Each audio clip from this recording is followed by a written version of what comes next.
శ్రీకాకుళం జిల్లాలోని పలాస కాశీబుగ్గలో వరుస చోరీలకు పాల్పడుతున్న అంతర్రాష్ట్ర చోరీ ముఠాను పోలీసులు పట్టుకున్నారు. ఉత్తరాఖండ్కు చెందిన నూర్ హసన్, ఛత్తీస్గఢ్కు చెందిన ఇర్ఫాన్ అహ్మద్, అబ్దుల్ గఫర్లను అరెస్టు చేశామని ఎస్పీ మహేశ్వరరెడ్డి తెలిపారు. నిందితుల నుంచి 5,33,530 రూపాయల విలువైన నగదు, వెండి, బంగారంతో పాటు ఒక లారీని స్వాధీనం చేసుకున్నట్లు ఎస్పీ తెలిపారు. వివిధ రాష్ట్రాల్లో 140 దొంగతనాలకు ఈ గ్యాంగ్ పాల్పడ్డారని, శ్రీకాకుళం జిల్లాలో 14 కేసుల్లో నిందితులుగా ఉన్నారని ఎస్పీ తెలిపారు.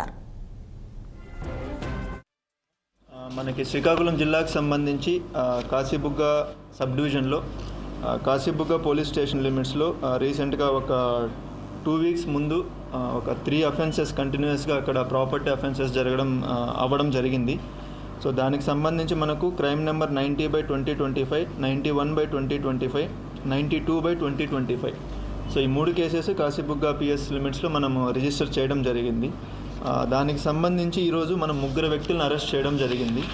సో వీళ్ళు యాక్చువల్గా మనకి ఇంటర్ స్టేట్ గ్యాంగ్, అంటే వాళ్ళు ఒక ఆంధ్రాలోనే కాదు మిగిలిన స్టేట్స్లో కూడా వీళ్ళు దొంగతనాలు చేసి ఉన్నారు. సో ఇందులో A1 ఎవరైతే నూర్ హసన్ అని ఉన్నారో, ఈయనది ఉత్తరాఖండ్ స్టేట్ డెహ్రాడూన్. సో ఇతను యాక్చువల్గా 2001 నుంచి ఈయనకు అలవాటు దొంగతనాలు చేయడం అన్నది. సో ఆల్రెడీ ఇంతకుముందు అరెస్ట్ అయ్యి మళ్ళీ బయటకు వచ్చారు. సో 2001లో ఈయన ఫస్ట్ టైం అరెస్ట్ అయ్యి అక్కడ మనకి డెహ్రాడూన్కి సంబంధించిన షేర్ మహమ్మద్ అనే ఒక గ్యాంగ్ ఉంటుంది. సో ఆ గ్యాంగ్ మెంబర్స్ మొత్తం 18 మెంబర్స్ ఉంటారు. అందులో ఈయన ఒక మెంబర్. ఈయన కాకుండా మనకి A2 Irfan Ahmed, A3 Abdul Gafoor. So వీళ్ళిద్దరూ వచ్చి మనకి ఛత్తీస్గఢ్ రాయ్పూర్ సిటీకి సంబంధించిన వాళ్ళు.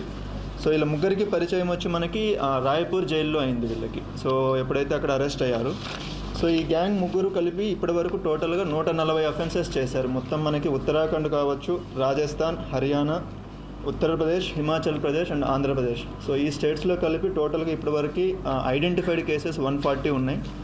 అందులో వాళ్ళు 32 కేసులు ఆల్రెడీ అరెస్ట్ అయి ఉన్నారు. సో రిమైనింగ్ కేసెస్లో ఇప్పుడు అరెస్ట్ అవుతున్నారు. సో మనకి మిగతా స్టేట్స్ కూడా అది కమ్యూనికేట్ చేయడం జరిగింది. ఇప్పుడు మన శ్రీకాకుళం వరకు సంబంధించి వీళ్ళు టోటల్గా 14 అఫెన్సెస్లో ఏదైతే అఫెన్స్ చేశారో, అంటే 2023లో ఒక అఫెన్స్, 2024లో